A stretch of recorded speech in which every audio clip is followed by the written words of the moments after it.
día, bienvenidos y bienvenidas a País Productivo. ¿Qué tal? ¿Cómo están ustedes?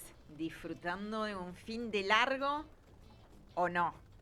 Laburando, me están mirando haciendo con la cabeza así un movimiento de no, acá estamos disfrutando sí de alguna manera, pero no estamos disfrutando preparando todavía el asado. Pinta un día espectacular, así que ojalá ustedes lo puedan efectivamente disfrutar con todo. Hola Aldo, buen día. ¿Qué Hola, tal? Ori. Pinta asado de pollo, pues digo, pollo a la parrilla. Porque el valor de la tira está cotizando al alza. Está complicado. Yo no sé si es la época, viste que te hablan de la estacionalidad de la carne. No, obviamente pasó algo más que la estacionalidad. Sabemos que cuando se acercan las fiestas de fin de año suelen, ¿no?, aumentar los precios. Sí, sí. Ese pequeño empuje al alza, pero también no vamos a desconocer el país en el que estamos viviendo. No, claro. Te quedas corta con pequeño impulso al alza. Decís que yo ya tengo congelada, no es previsor. ¿Viste en el momento? ¿Viste cuando aparece? Me gusta esto. Claro, cuando aparece la época del morrón, tenés que comprar muchos morrones y los pones en una lata. ¿Vos lo haces en serio? ¿Tenés esa disciplina de pensar, che, es un buen momento para...? No, para la carne sí porque la congelo, pero para el morrón, que es un laburo y porque bárbaro. sos argentino, claro. Entonces siempre pensando primero en la carne y después en todo después lo demás, en ¿no? la verdura y esas cosas que son como complementos, ¿no?, de la dieta. Como necesarios. Claro, necesarios, pero para Aldo no imprescindibles, digámoslo. No, claro que no. Claro que no. Bueno, estamos todavía en un fin de semana muy marcado por la soberanía. Si bien no es hoy la fecha, estamos todavía en ese transcurrir y con ese fin de semana XXL tenemos más oportunidades todavía de traer, o al menos nosotros vamos a aprovechar la oportunidad para traer el tema de la soberanía a esta mesa. ¿Debería ser todos los días Día de la Soberanía o no? ¿Qué opinas, Aldo? Sí, ¿no? Es realmente algo para tener presente, no hay una fecha. Sí, ya no me imagino la cadena tratando de impedir la entrada al Río de la Plata del portaaviones Gerald Ford, ¿no? Claro. Pero bueno, sí, podríamos tener la idea de defender un poco más lo nuestro, ¿no? No, yo creo que obviamente hay que trasladarlo a este contexto más que nunca con el gobierno que estamos teniendo. Hay que poner la mirada. Nosotros, de hecho, casi todas las semanas hablamos de una manera u otra, nombrándola o no, pero hablamos de soberanía, porque la soberanía no es solamente un concepto, no es solamente una idea, también es muy concreto y muy práctico y la producción es parte de esto. De hecho, hoy mismo vamos a tener un programa atravesado por esa cuestión, vamos a hablar de la posibilidad, la idea postergada, diría yo, de la creación de un banco de desarrollo nacional. Cuando uno habla de una herramienta de esa índole, habla en la realidad de pensar la matriz productiva, de planificar, de ver el país a futuro, y esa posibilidad de pensar el país a futuro es parte de la soberanía. También vamos a hablar de lo que sucedió esta semana, la verdad, un exitazo diplomático para Lula, el presidente en Brasil. Finalmente Donald Trump decidió levantar los aranceles del 40% que había sumado al 10% inicial. Y vamos a ver con ese ejemplo que en definitiva se puede negociar desde un lugar también que sea soberano. Por supuesto que en la negociación siempre cada una de las partes involucradas tiene que poner algo en la mesa. Ya sabemos todos, porque si bien no trabajamos para la diplomacia, sí tenemos nuestras propias negociaciones diarias, ¿no? Pero Argentina puso algo en la mesa en el tratado o en el primer esquema de pretratado que se va a intentar con Estados Unidos, ¿no? Puso todo el país entero. Por eso mismo me parece que es muy interesante pensar en el espejo de efectivamente Brasil, cómo se puede, incluso frente a un gigante como Estados Unidos, pensar esa relación bilateral desde un lugar soberano. Ahora, ahí te quiero hacer un comentario sobre el tema de Estados Unidos, porque esta semana estuve hablando con varios industriales del área de la producción metalmecánica para la agricultura, o sea, la maquinaria agrícola, que están bastante preocupados, muy preocupados, por la competencia de Estados Unidos. Ahora, también hay una cantidad de errores que se fueron cometiendo en el pasado, que Brasil los vino corrigiendo antes que nosotros para llegar a instancias de negociación distintas, como esto de la aplicación de normas técnicas y normas de control en la producción, como tienen las automotrices, ¿sí? Claro. La maquinaria agrícola en Argentina, como la economía siempre fue muy cerrada y muy protegida. Vos decís que no se adaptó a esos estándares internacionales y Brasil sí. Y Brasil sí, Brasil tiene las grandes compañías y grandes compañías de ellos también produciendo internamente, pero han como logrado una estandarización importante de su maquinaria agrícola que les permite, no solo por el volumen que tiene Brasil, sino que les permite exportarlas y defenderse mejor con las normas técnicas. En Argentina, el otro día en la conferencia de la Unión Industrial hablaba con alguien que fue funcionario en esa área hará unos 10 años, y él me decía, dice, la discusión que nosotros veníamos planteando desde el gobierno y que no era atendida por el sector, ¿no? Desde una cosa muy tonta, que algunos oyentes me van a entender, que es las conexiones hidráulicas, ¿sí? Es donde la máquina agrícola tiene mucha conexión hidráulica, la hidráulica es la transmisión de la fuerza vía fluidos, está estandarizada en todo el mundo, menos en Argentina, la máquina agrícola. Entonces, cuando vos tenés que cambiar un repuesto, es típico hecho para la marca de la máquina que vos fabricás acá y no lo encontrás en ninguna parte del mundo. Claro. Entonces eso es como una mala protección que se generó la misma industria, ¿no? Porque diciendo, bueno, la manguera esta la fabrico yo acá y siempre a nuestra manera. Eso claro. No funciona más hace años en el mundo. Bueno, y ahora vienen estos avances y vienen estos apuros, ¿no? Entonces, esto que vos decías antes, la necesidad también de tener un banco, que es lo que vamos a hablar hoy, pero también la necesidad de planificar y pensar en el contexto mundial en que se encuentra la industria y la producción industrial. Sí, ¿no? Planificación. Yo creo que el banco, de hecho no tengo tanto conocimiento en la materia, por eso también vamos a hablar con alguien que sabe mucho, pero no es que sea la solución a todo, pero sí es una visión de país posible, de matriz productiva. Tener un banco de desarrollo nacional es empezar a pensar justamente que hay que planificar, que hay que pensar más allá del día a día y cómo ayudar, digamos, a que la matriz productiva vaya creciendo, inversiones en infraestructuras que de otra manera no se puede y un largo etcétera. Pero me parece un buen momento, que muchas veces vamos pensando cómo salir de las malas noticias. Hoy, de camino para acá, me fijé la portada de los diarios para ver que no se nos escape nada, digamos, urgente, último momento. Las noticias son todas malas en términos económicos, en términos de industrias, de empresas que bajan la cortina, de empleo, y por supuesto que esas noticias también hay que comunicarlas, hay que tenerlas presentes, son parte de un panorama que nos hablan de la economía real, que es producto de la gestión de este gobierno, pero está bien también, y tratamos de hacerlo, a veces lo logramos mejor, a veces peor, pero ¿cuáles son esos debates que sí nos podemos dar para no solamente estar atajando las pelotas que nos tira el gobierno, sino también ir uno mismo construyendo una visión de país, digamos, ¿no? O algo más chiquitito, simplemente entre nosotros, para no hablar así de cosas tan enormes, pero al menos poner en debate qué es lo que sí se podría hacer, cómo se puede pensar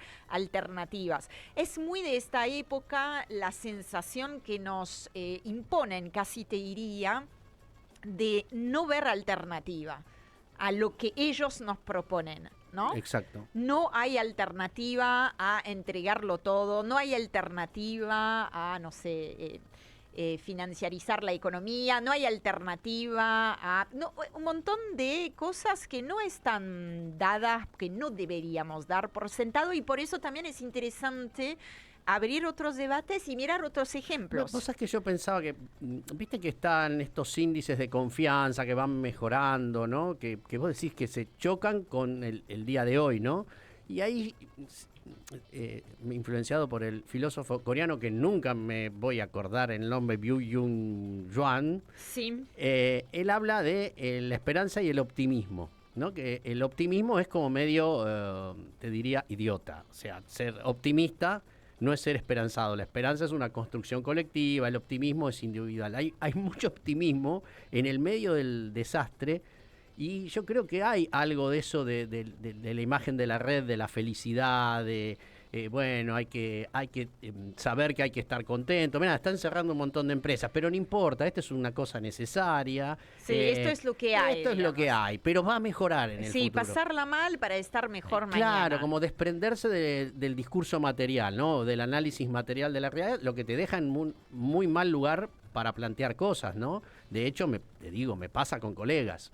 El viernes tuve una conversación que yo decía, no puedo creer lo que estoy hablando. Porque ellos también se encuentran embargados por ese optimismo, sí, ¿no? Sí. Y sin datos materiales, y sin sus propios datos materiales del análisis de sus propias empresas. Y lo que más me preocupó, que ya no hablo de empresas, te diría, en el borde de lo informal, en el borde de la mala tecnología, no.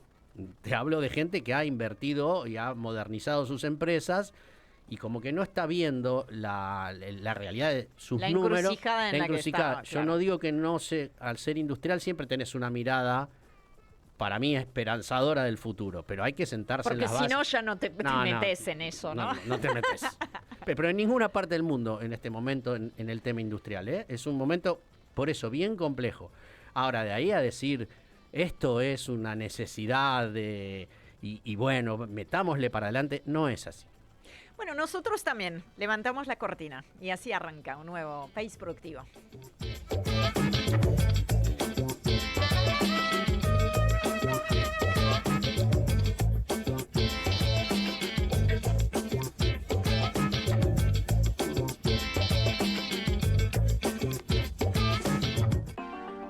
Estás en primavera.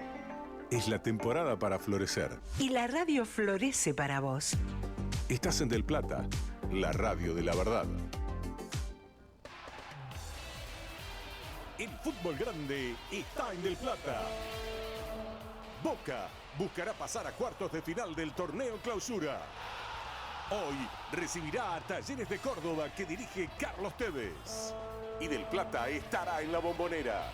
Seguí todas las instancias desde las 18 con el relator del pueblo Ceneice, Daniel Moyo, y Boca de Selección. Del Plata, la radio de la verdad. Ingresá en simulador.edenor.com y conoce cuánto consumen tus electrodomésticos. Cuida la energía. Sumate al cuidado del planeta. Edenor. No pagues de más. Vení al supermercado mayorista y minorista PPP. Te esperamos en Avenida General Pedro Díaz 290 en Villa Tesey. De lunes a sábados de 8 a 18 y los domingos de 9 a 14. Mira todas las ofertas en nuestro Instagram @mayoristappp. Supermercado mayorista y minorista PPP. ¿Más barato? Imposible. Diego Schurman te acompaña todos los mediodías en Del Plata. El Zoológico. Un programa equilibrado para la mitad del día. El Zoológico con Diego Schurman. De lunes a viernes a las 12 en Del Plata. La radio de la verdad. En Marolio sabemos cómo hacer para que el puré de tomates sea fresco, saludable, rico y libre de gluten. Por eso, nuestro envase protege la máxima calidad y el más rico sabor. Puré de tomates Marolio, orgullosos de ser argentinos. De lunes a viernes a las 9, Alfredo Escosimarro conduce Mesa Chica, el origen de la información. 3 horas de noticias, análisis, debates y momentos relajados. Mesa Chica, con Alfredo Escosimarro y gran equipo, de 9 a 12, en Del Plata, la radio de la verdad. Estancia Don Ramón, tradición familiar. Encontrar los mejores cortes de carne vacuna envasados al vacío para tu familia. Estancia Don Ramón, siempre la mejor calidad y las mejores promociones. Visítanos en Jerónimo Salguero 1836 en Cava. En Instagram, @tienda Estancia Don Ramón. Estancia Don Ramón, tradición familiar. Un buen día comienza en Del Plata. La mañana de la 1030 es pura información y pura radio. Del Plata, la radio de la verdad. Palabras para entender un país productivo en construcción. Entrevista.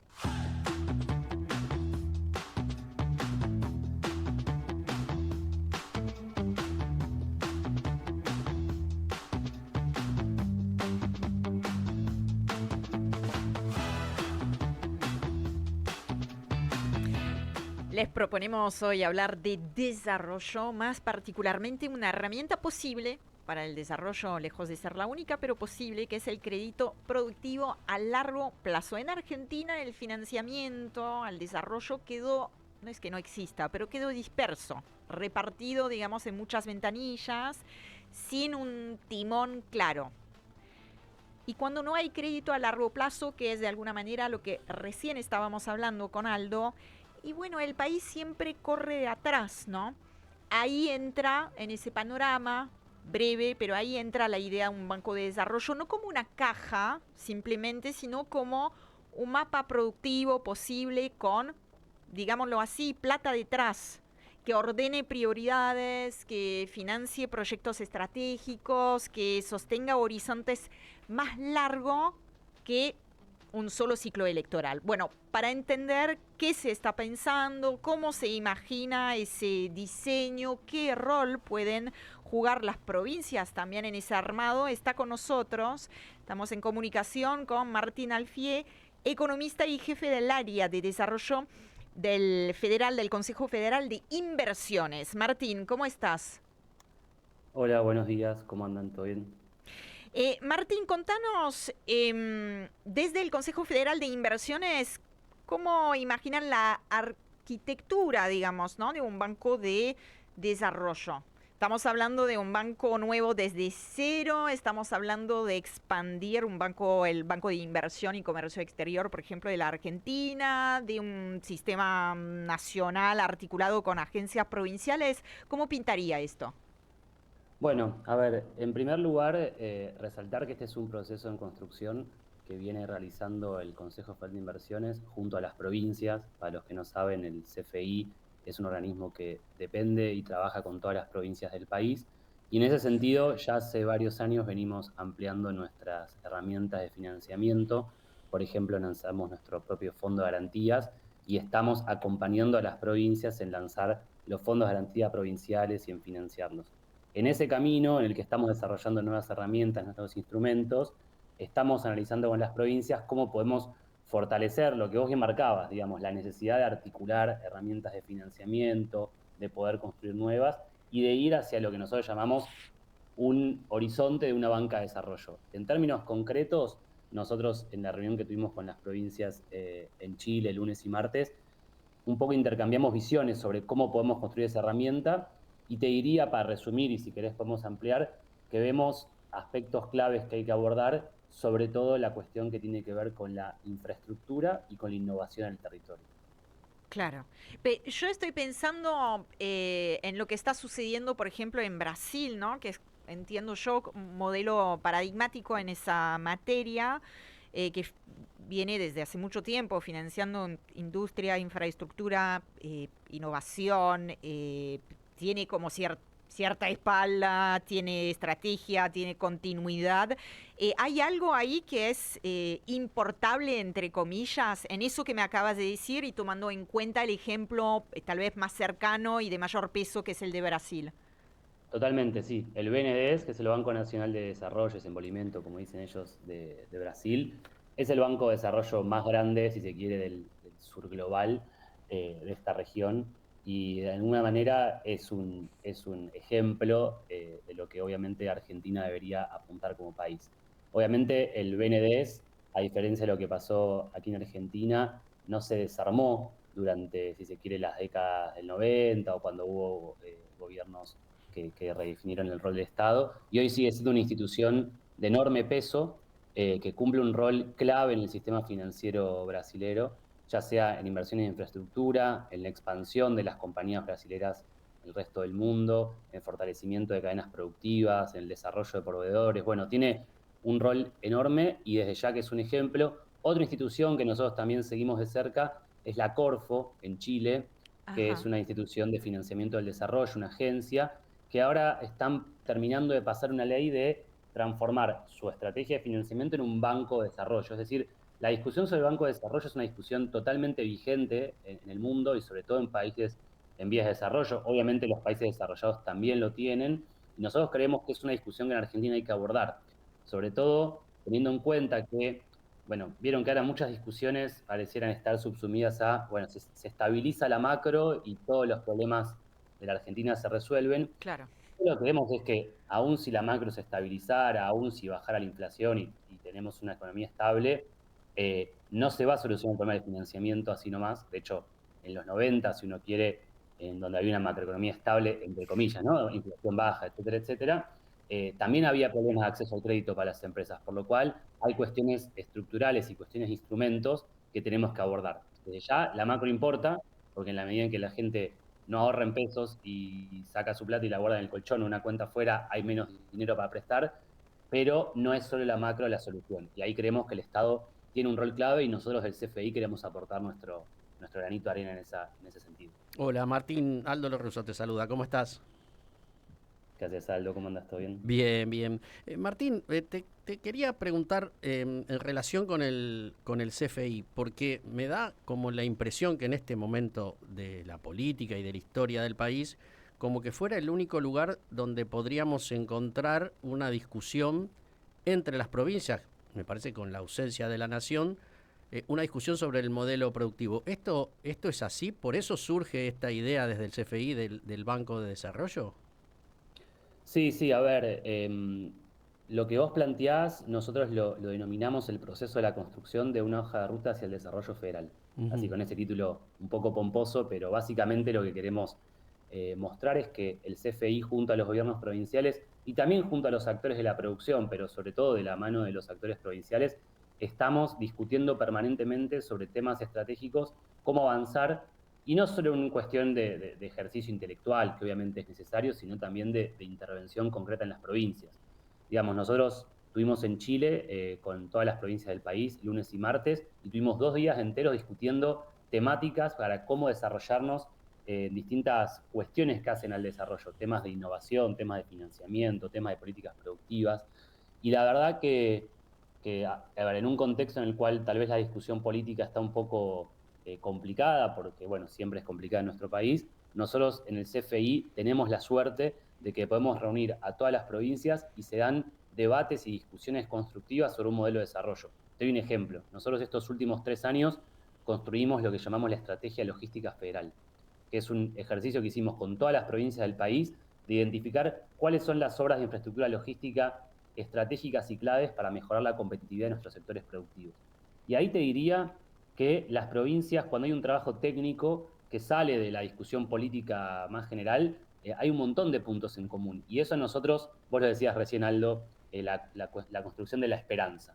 Nosotros creemos que hay esperanza en la construcción de un país federal, que es discutiendo los temas, sacando, si se quiere, la discusión de coyuntura política que siempre le mete ruido, y yendo a las cosas. Y la verdad que cuando uno va a las cosas, hay muchísimas más coincidencias que diferencias, incluso en las articulaciones que tenemos con el gobierno nacional, en el cual también articulamos y planteamos estas cosas. Y bueno, hay espacios para ir avanzando, incluso cuando parece que todo está complicado por el ruido político. ¿Se puede garantizar la estabilidad necesaria en tasas y condiciones en un país con una economía tan volátil como la Argentina?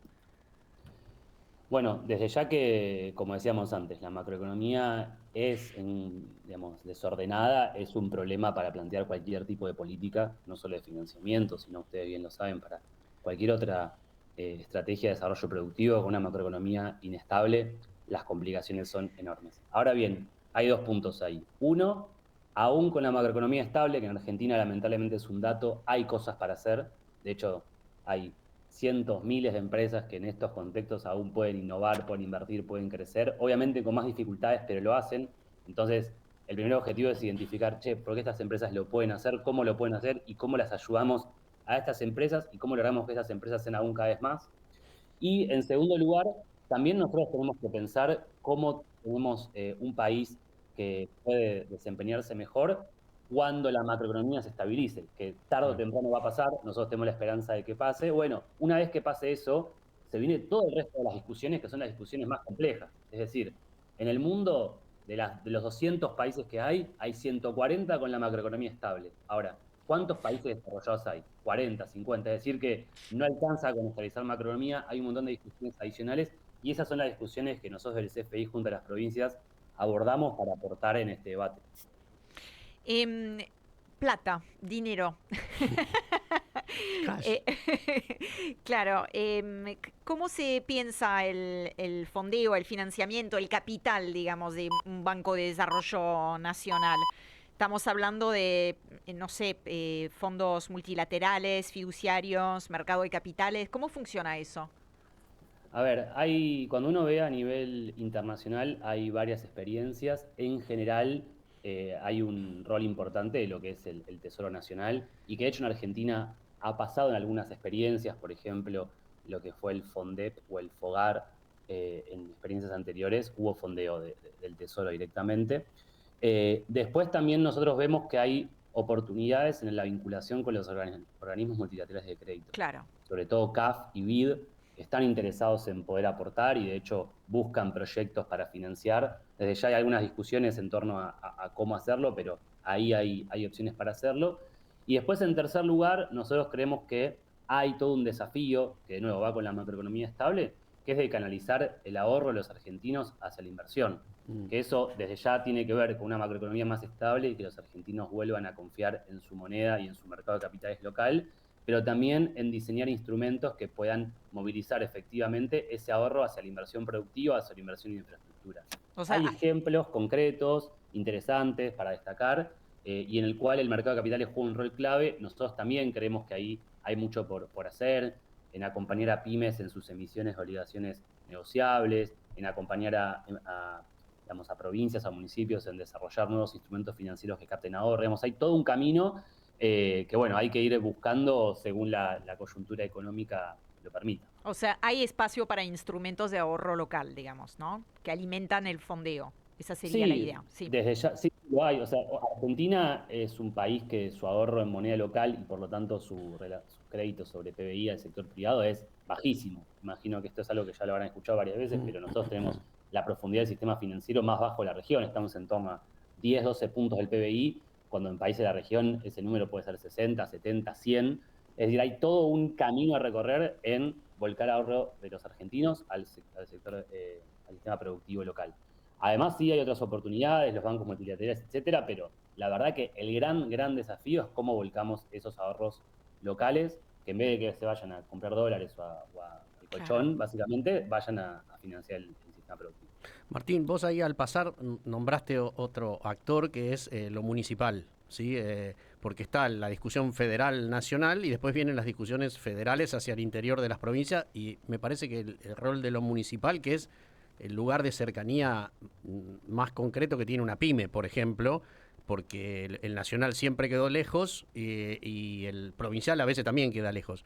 Hay en el CFI también esta discusión de cómo que el municipio puede ser una herramienta de gestión ante otros organismos, porque sabemos, los que tuvimos la suerte de pasar por la gestión pública, que hay poca burocracia en los municipios preparada para gestionar problemas productivos, problemas de gestión de créditos. Sí, a ver, obviamente hay distintas realidades en los municipios, en las provincias, pero sí te digo que uno de los resultados de la reunión que tuvimos en CEPAL y algo que venimos escuchando mucho de los organismos multilaterales es que el desarrollo es esencialmente desarrollo territorial y local. El desarrollo se da en un contexto en particular y en ese sentido tanto las provincias como los municipios juegan un rol clave. Si se quiere, muchas veces las políticas productivas se piensan en el Ministerio de Producción de Nación, en Roca 651, y no se tiene muy en cuenta cómo eso llega verdaderamente a las pymes. Y ahí hace falta muchos espacios de articulación y darle lugar a los actores locales.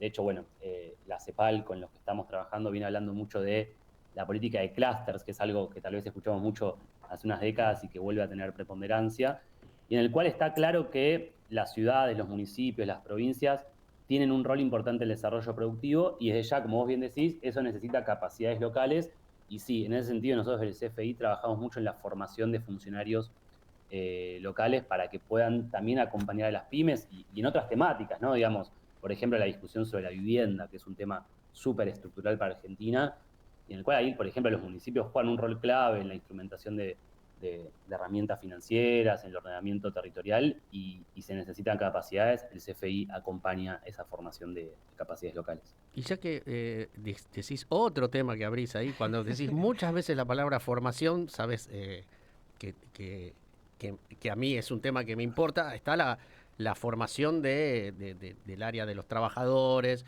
del mismo empresario, que a veces le falta una formación.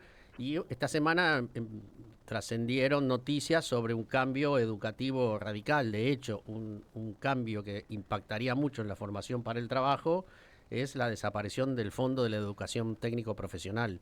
Un tema que yo sé que particularmente a vos también te preocupa. ¿Hay dentro de la discusión en las provincias, con las provincias, aparece este tema? Porque ya Brasil tiene un sistema de formación para el trabajo muy importante, y en Argentina vamos a desfinanciar lo poco que había para el sistema de esa formación, ¿no?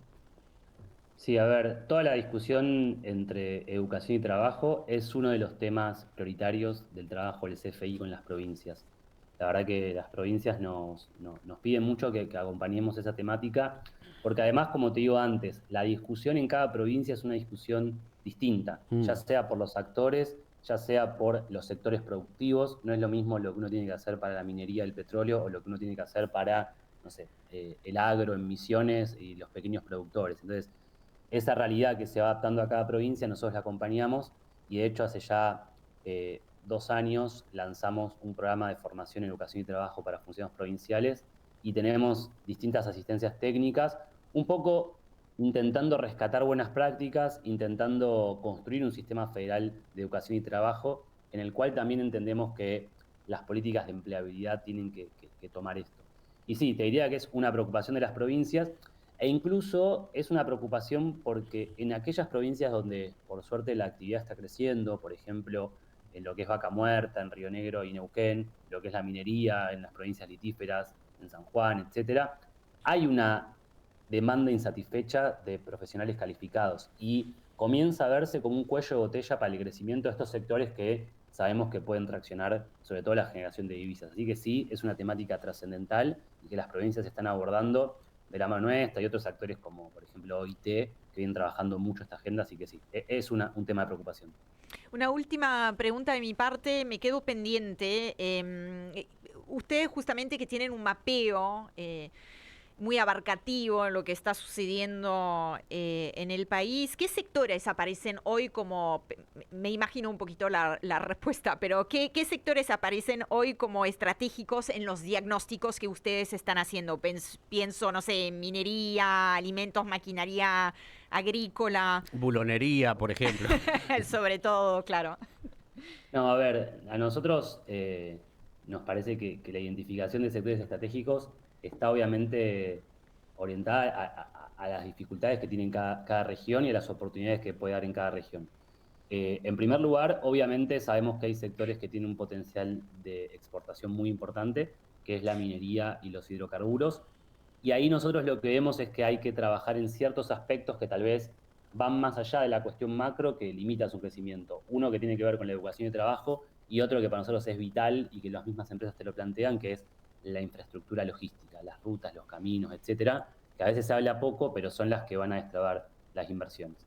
Después, vinculado a esos recursos naturales, nosotros creemos que hay mucho espacio de agregación de valor, tanto aguas abajo como aguas arriba. El desarrollo de proveedores metalmecánicos y de servicios calificados para minería y hidrocarburos, y la agregación de valor, por ejemplo, lo que es GNL o petroquímica. Y después, desde ya, Argentina tiene una amplia variedad de productos agroindustriales que hay que seguir profundizando y agregando valor, que van desde cuestiones vinculadas al vino, a economías regionales, como desde ya a todos los derivados de los principales cultivos como soja, etcétera. Después, desde ya la industria manufacturera, para nosotros es un sector que Argentina tiene que cuidar, tiene que seguir profundizando. Desde ya hay un montón de cosas para discutir, pero que tiene unas capacidades productivas envidiables para el resto de la región. Y en lo que es servicios, nosotros vemos en los servicios basados en conocimiento también una oportunidad de exportación y de complejización de nuestra estructura productiva. Y después sí vemos, y esto es importante resaltar, un montón si se quiere, de actividades económicas relevantes y que van a tener mucha relevancia hacia el futuro. Y una de ellas que estamos trabajando mucho es todo lo que tiene que ver con la economía del cuidado. Claro. Sabemos que por la transición demográfica, etcétera, hay mucha demanda y que también es una oportunidad de generación de trabajo, sobre todo para tal vez sectores de ingresos medios o bajos, para mujeres, y es algo que queremos abordar porque es una temática que también empieza a aparecer en todas las provincias. Martín. Y desde ya, y con esto cierro, que es algo que está presente en todo el territorio y que genera empleo joven, federal y que puede tener mucho dinamismo, es el turismo. El turismo para todas las provincias es una actividad súper relevante y en el cual vemos que es una oportunidad para el desarrollo territorial. Martín, por lo que te escucho y para cerrar como última pregunta, hoy justo a la mañana venía mirando un posteo sobre la enfermedad holandesa. ¿Es algo que circula en las discusiones? O sea, evitar esta consecuencia de un ingreso de divisas masivo y que rompa la estructura productiva o la cambie radicalmente, ¿es una lectura que se está haciendo en el CFI? A ver, si se quiere, la lectura que nosotros venimos teniendo con las provincias es que solo con los recursos naturales no alcanza. Si se quiere, es una forma de darle la vuelta de tuerca a lo de la enfermedad holandesa. En ese sentido, nosotros trabajamos mucho, como te decía antes, en el desarrollo de proveedores de recursos naturales. Creemos que hay una gran palanca para trabajar y muchos temas para resolver y seguir potenciando. Y sí nos parece, si se quiere, preocupante pensar que solo con minería y hidrocarburos el país se va a desarrollar, porque eso obviamente es muy importante para algunas provincias, pero para un montón no alcanza. Y ahí hay que ver no solo los aspectos, digamos, de exportaciones o divisas, sino también la cuestión de empleo a nivel regional, la cuestión de la complejidad de la canasta exportadora. Y también circuló hace poco una nota que me pareció muy interesante y que nosotros compartimos, cuando uno ve, incluso en los escenarios más optimistas de exportación de minería y de vaca muerta, los dólares no van a alcanzar y no va a alcanzar empleo para todo el país, por lo cual hay un montón de cadenas productivas, agroindustriales, industriales de servicios que hay que seguir potenciando y que necesitan política industrial. Yo creo que eso también es importante destacar. Necesitan política industrial activa y concentrada en esos sectores para crecer. No va a alcanzar solo con la macroeconomía y no va a alcanzar solo con vaca muerta y la minería. Martín, muchísimas gracias por la claridad. El tiempo, más todavía un domingo a la mañana. Que disfrutes mucho lo que queda, lo que resta el fin de semana. Un abrazo grande desde acá. Muchas gracias. Chao, chao.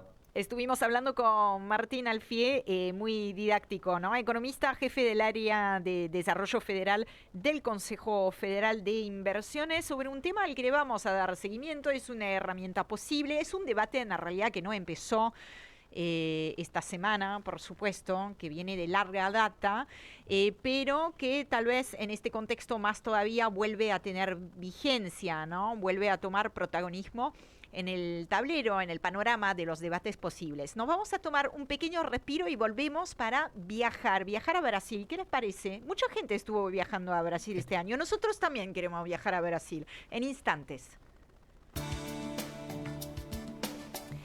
DLC ofrece un servicio integrado de perforación, terminación y pooling para todo el ciclo de vida del pozo. Cuenta con un equipo de personal experimentado con amplia capacitación en operaciones, seguridad, gestión y protección ambiental. Si querés conocer más, visita la página web www.dls-archer.com. El aire se siente diferente. Los colores explotan por todos lados. Estamos en primavera y la disfrutamos en Del Plata. La radio de la verdad. La mejor manera de terminar la jornada y comenzar un nuevo día. La noche recién comienza. Con Leo Rossi y gran equipo. Los lunes, martes y viernes prepárate, porque Del Plata se transforma en una fiesta. Desde las 22, 2 horas con toda la información, la música y el entretenimiento.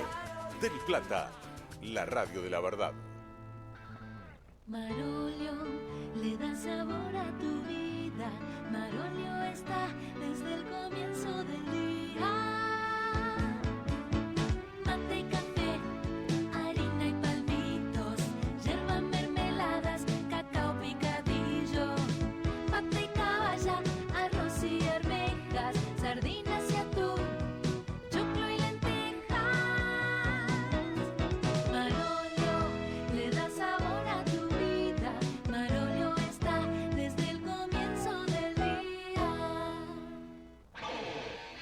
Todos los domingos aceleramos hasta las 11. Del Plata sobre ruedas. Conduce Víctor Russo. Del Plata, la radio de la verdad. Estancia Don Ramón, tradición familiar. Una empresa dedicada a la producción y comercialización de carne vacuna desde 2003. Están en todo el proceso productivo y eso permite garantizar calidad permanente. Si tenés un restaurante, carnicería o comercio mayorista, no dudes en contactarlos. En Instagram, @Estancia Don Ramón. Estancia Don Ramón, tradición familiar. El fútbol grande está en Del Plata. Boca buscará pasar a cuartos de final del torneo Clausura. Hoy recibirá a Talleres de Córdoba, que dirige Carlos Tevez. Y Del Plata estará en la Bombonera. Seguí todas las instancias desde las 18 con el relator del pueblo Ceneice, Daniel Moyo, y Boca de Selección. Del Plata, la radio de la verdad. No pagues de más. Vení al supermercado mayorista y minorista PPP. Te esperamos en Avenida General Pedro Díaz 290 en Villa Tesey. De lunes a sábados de 8 a 18 y los domingos de 9 a 14. Mirá todas las ofertas en nuestro Instagram @mayoristappp. Supermercado mayorista y minorista PPP. ¿Más barato? Imposible. El invierno ya es historia. Dale la bienvenida al sol, a las flores, en la estación más alegre. Esto es Del Plata. La radio de la verdad. Petropac es la empresa líder en Argentina en fabricación de envases flexibles. Si sos productor o envasás alimentos, productos de limpieza o alimento para mascotas, pensá en Petropac. Petropac tiene la solución en envases para vos, ofreciendo envases en formatos innovadores que protegen tus productos y con impresiones de la más alta calidad. Búscanos en www.petropac.com o escribinos a info@petropac.com. Petropac, líder en envases flexibles. Con las pymes al frente, subite al tren de la industria. País Productivo hasta las 10 con Orián Flescher, Aldo Lorrusso y Leandro Mora Alfonsín. En Del Plata, la radio de la verdad.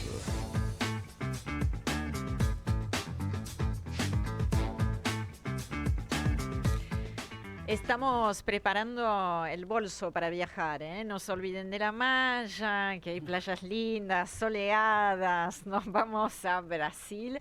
Lo vamos a escuchar para arrancar. Les propongo al presidente de Brasil, Lula. Lo vamos a escuchar este jueves en la inauguración del Salón Internacional del Automóvil de Sao Paulo. ¿No estuviste ahí? No me invitó, Lula. No te invitó, No, mira. Pero no lo vamos a escuchar hablar de autos. A ver, fijémonos.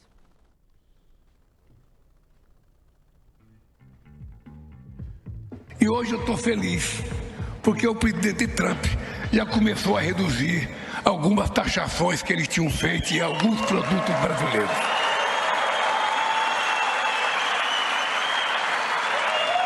E essas coisas vão acontecer na medida... A mí misma. Ahora sí, les cuento entonces, no tengo la voz de Lula, pero yo me apunté por suerte sus palabras. Hoy estoy feliz.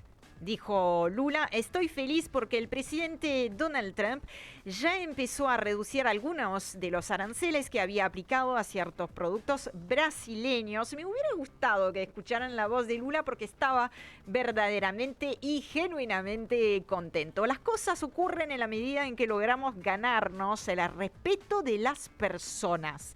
Este fragmento me parece muy importante, muy relevante, ¿no? En relación a lo que estamos viendo acá en este país. Nadie, escuchen esto, nadie respeta a quien no se respeta a sí mismo. Nadie, insistió Lula. Parece como una regla para la vida, ¿no? Incluso en política y en economía no hay magia, dijo Lula. Uno tiene que hacer lo que es posible en el momento adecuado sin tomar a nadie por sorpresa. También dijo que cuando el presidente estadounidense decidió imponer super tarifas, según las palabras de Lula, todos entraron en crisis y se pusieron muy nerviosos. Y él acotó: yo no suelo tomar decisiones cuando tengo 39 grados de fiebre, espero a que me baje. Ese también es un buen consejo para la vida, ¿no?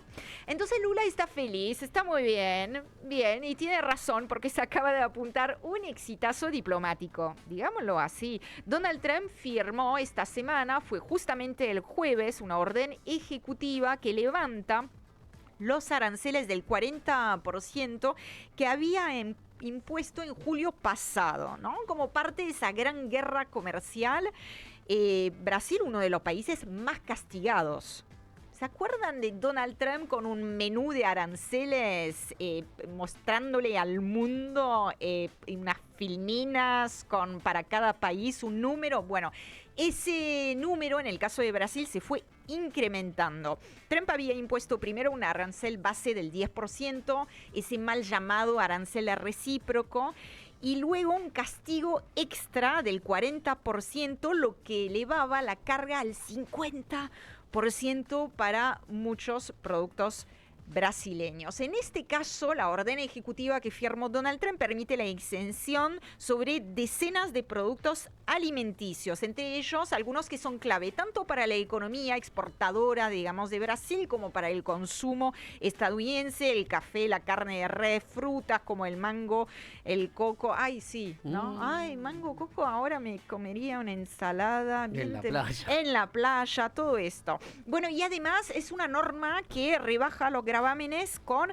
carácter retroactivo desde el pasado 13 de noviembre. Fue una buena negociación. Lula efectivamente está feliz y les tengo que decir que los Bolsonaro no tanto. ¿Y por qué estoy mencionando a la familia Bolsonaro? Porque recordemos que se trató de una decisión de sesgo político ideológico, no comercial. Estados Unidos tiene un superávit con Brasil. Los aranceles impuestos decididos por Donald Trump fueron un intento fallido de ayudar a su aliado ideológico, a Jair Bolsonaro, a eludir las consecuencias de la intentona golpista de, ¿cuándo fue? 2022, no sé, va pasando rápido el tiempo, apenas ganó Lula, ¿no? Cuando hablamos de Jair Bolsonaro ya no solamente estamos hablando de un expresidente, sino que también estamos hablando de un golpista convicto, ya condenado, que, y acá abro paréntesis, porque no aporta, digamos, a lo que estamos charlando, pero justo lo acaban de trasladar este sábado de su casa, donde estaba en arresto domiciliario, a la sede principal de la Policía Federal de Brasil, por lo que la justicia considera como un riesgo elevado de fuga después de haber manipulado la tobillera electrónica que tiene, claro, encima. Bueno, acá les quiero decir y quiero aprovechar, pero también abro la mesa, ¿no? A que podamos comentarlo, Aldo, entre nosotros, pero no es solamente una victoria para Lula. Es una demostración, a mi entender, de que la diplomacia pragmática puede dar frutos, incluso frente a un interlocutor tan errático, tan imprescindible como Donald Trump, ¿no? Su estrategia, la estrategia de Lula, no fue someterse, sino negociar. Y negoció entiendo yo por los resultados que está logrando, con cierta inteligencia y con constancia. No hubo ahí un camino improvisado de la noche a la mañana, ¿no? Lula y Trump se encontraron, se vieron en septiembre pasado en los márgenes de la Asamblea General de las Naciones Unidas. Donald Trump quedó muy contento con ese primer encuentro, digamos, en persona. Después hablaron por teléfono, después se reunieron, esto fue el 26 de octubre, ¿no? En Kuala Lumpur. En esa cita acordaron iniciar formalmente las negociaciones que venían totalmente paradas, y acordaron incluso, cosa que no ha sucedido todavía, pero que podría suceder el año que viene, acordaron visitas oficiales en Brasilia y en Washington. Entonces hubo un recorrido, y acá solo estoy hablando de la agenda de Lula. Por supuesto que detrás de eso... Claro, eso es lo que yo te iba a decir.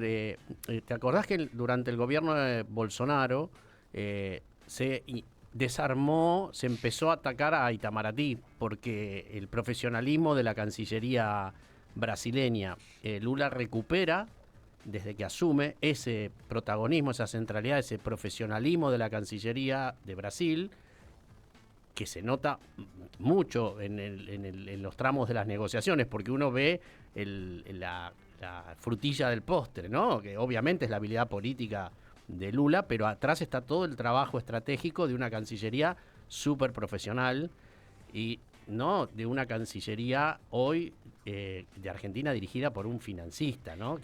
Sí, es que hoy la Cancillería Argentina está tomada de rehén, digamos, ¿no? Por el gobierno, mientras que es verdad que en Brasil y hasta ahora también en Argentina había cierta continuidad de algunas políticas. De algunas políticas al menos. Obviamente que hubo algunos cambios, pero había continuidad en lo que son los intereses estratégicos de la Argentina.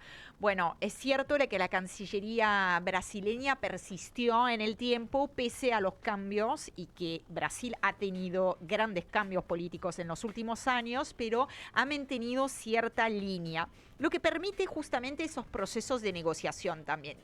Acá les quiero decir, más allá de que me parece muy destacable la cintura diplomática que ha mostrado en ese asunto Brasil, que no fue todo cintura diplomática, porque acá el factor económico también es clave. Los aranceles sobre Brasil dispararon precios en Estados Unidos y los precios, por supuesto, que importan. Nosotros lo sabemos muy bien acá.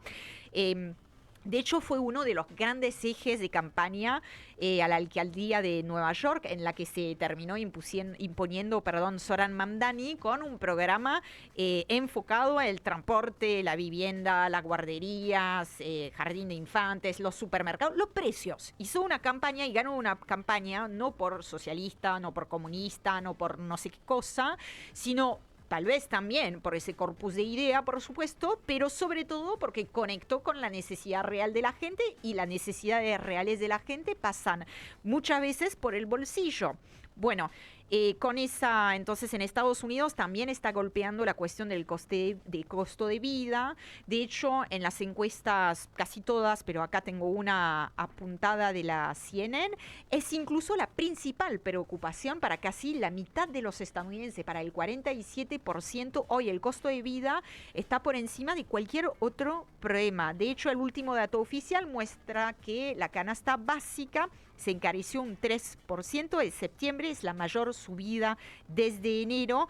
Eso significa que aún con una inflación más controlada de lo que se esperaba, sigue golpeando el bolsillo de los estadounidenses, y esto le empieza a generar a Donald Trump ciertos problemas. Con esa trama de fondo, el presidente estadounidense cerró varios acuerdos comerciales con Ecuador, con El Salvador, con Guatemala y también con la Argentina. Nos estamos quedando sin tiempo, así que un mini breve respiro y nos saludamos, nos despedimos.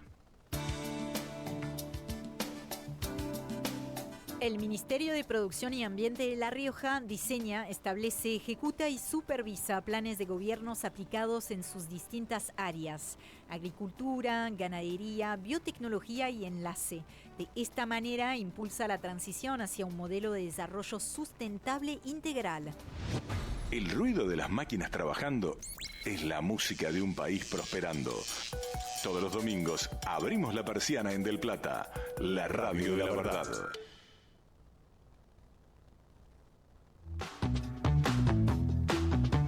Una ronda de agradecimientos para cerrar este hermoso domingo, acá al menos en País Productivo, gracias a Paula Varela, que está en la producción de País Productivo y también en la coordinación de aire. Lo vamos a agradecer a Eduardo Echeverry, que está en la operación técnica, a Juana Rodríguez, que está en la operación audiovisual, a todos nuestros compañeros y nuestras compañeras que hacen este programa posible, pero también que trabajan a destajo en el portal. No se olviden que ahí estamos en paisproductivo.com.ar con notas muy interesantes para leer y para compartir. Así sigue creciendo la comunidad. También estamos en redes sociales. Estamos, por ejemplo, en Instagram con las noticias vinculadas a todo lo que nos convoca un domingo a la mañana, a las 9 de la mañana. ¿O no, Aldo? Así es. ¿Cómo la pasaste? Muy bien, muy bien. Muy contento con la charla con Martín. La verdad que dejó muchas cosas para seguir pensando y para decir que hay un trabajo y una preocupación en muchos sectores de Argentina y en las provincias, ¿no? Eso es esperanzador.